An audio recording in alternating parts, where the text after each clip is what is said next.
જય ગુરુદેવ ભગવાન। આજ આપણે આવી ગયા છે કાળી માંડવીના ફિલ્ડ ઉપર। જલારામ કૃષિ મોલવાળા વિવેકભાઈ બાબરિયા તેને ઓપનિંગ વખતે આપણે કાળી માંડવીના છોડ દેખાડ્યા હતા અને આપણે એને વાત કરી હતી ભાઈ અમારે ફિલ્ડ જોવું છે કેવી માંડવી છે।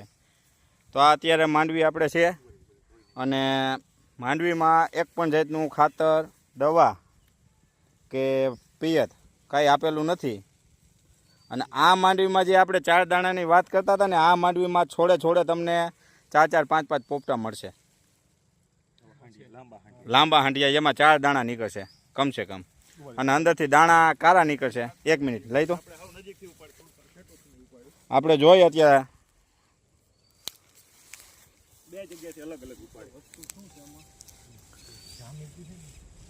આ રીતના બધા દાણા કાળા જ છે।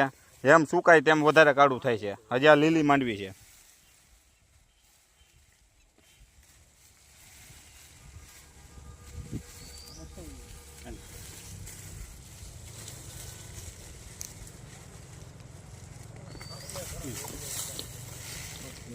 ના ના એ આપણે છૂટ જ છે તમને ઘરનું જ છે।